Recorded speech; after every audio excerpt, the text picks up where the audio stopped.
Hi, everyone. Rob Kajiwara here with Nelson Del Pino, back with another episode of ShowBiz Music, Business, and Politics. We have our friend and special guest, H.E. Leon Siu, with us again, Minister of Foreign Affairs of the Hawaiian Kingdom and Nobel Peace Prize nominee. Thank you so much for being back with us. Good to be back. Last time we had a very interesting discussion about what a future independent Hawaii would look like. And we wanted to follow up again with that. You mentioned that a government needs to do a better job of meeting the needs and serving the people that they govern, and how the Hawaiian Kingdom would do a better job of meeting the needs of the local people of Hawaii. Mm-hmm. This is a very interesting topic of discussion that I think a lot of people around the world would be interested in, but of course, especially the people here in Hawaii want to know more about. Yes. Well, I mentioned that there'd be a different style of government, meaning a different motivation of those that lead the country. And I go back to the Hawaiian Kingdom as an example. Yes, it was a fully functioning modern country. Had electricity in the Iolani Palace before the White House, and all kinds of things like that. It was quite innovative and progressive in that way. But it also had at the root of it a concern on the part of the monarchs and part of just everybody who served in government, the desire to make sure that people were being served properly, that things were going well for the people. And the evidence of that was not only the programs that they started back then. For instance, the Board of Education predates any Board of Education in the United States west of the Mississippi. It was quite a progressive statewide or nationwide system. And as a result, we had over 90% literacy in the Hawaiian Kingdom. And that's one part of it. The other part is that when you look at how the ali'is, or the chiefs, the kings and the queens and the other high officials, the chiefs, when they passed on, they left their legacies, or they left their estates to the people, or for the service of the people. Now, tell me of a president that has done that, or even a European monarch. Every one of our kings and queens left their estates in some way to serve the people. So Kamehameha Schools, which is the largest privately owned school in the world, is from one of the monarchs, or from one of the ali'i. She never did rule, but she was a generous ali'i who saw the need for education of her people. We have the Queen Liliuokalani Foundation, or trust, which serves the indigent and poor, it serves families. It helps to keep families together. You have the Queen's Hospital, which started up a hospital for Hawaiians, and is now the premier hospital in the Pacific.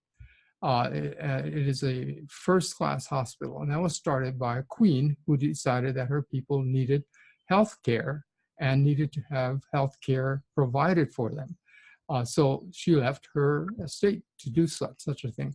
There are many of the others who left estates just like that.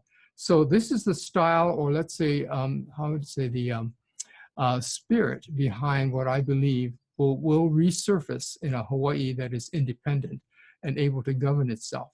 Our people actually care about people.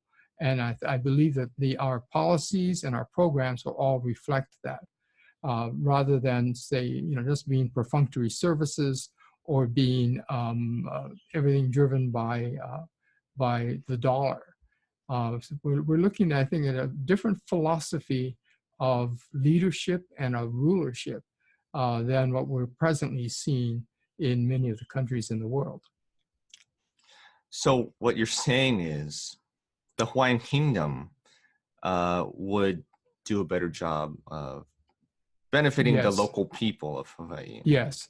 And there's an axiom that basically says that the more local the government or governance, the better it is.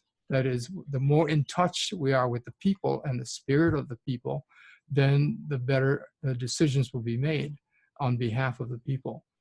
And so this is, it's really a matter of, we need our independence, but we have our independence, but we need control of our country so that we can make the proper decisions based on what we need in our country, rather than based on what Washington, D.C. needs of our country.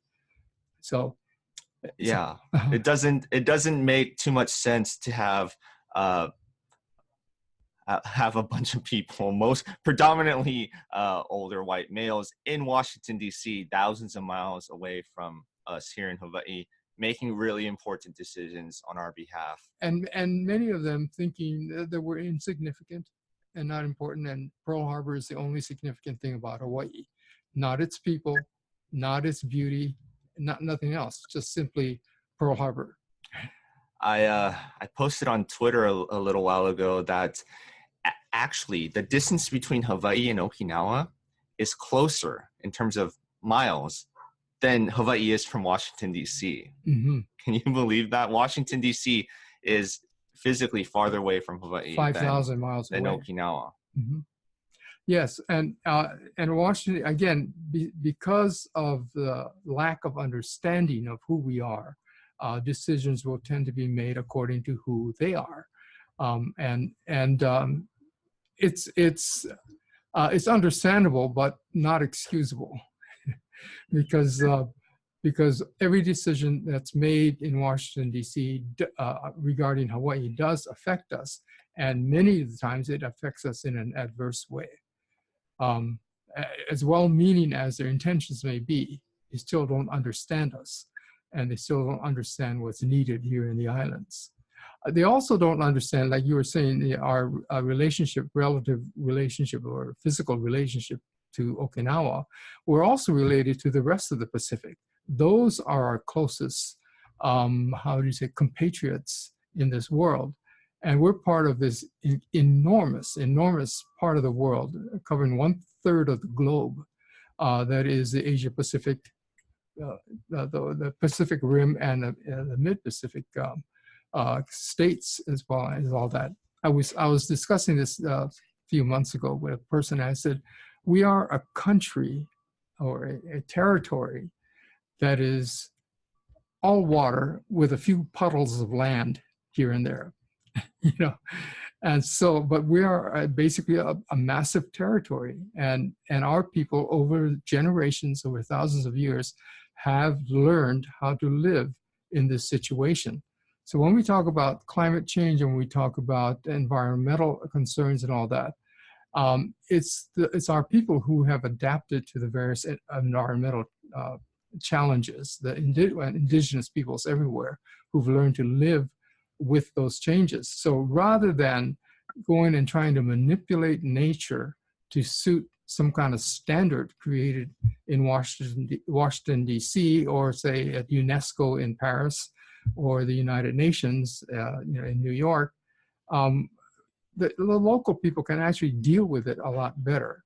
Now, sometimes they'll need some outside help, but it'll be their decision as to what that help should be. So I believe local governance is closest to the source of governance is the best.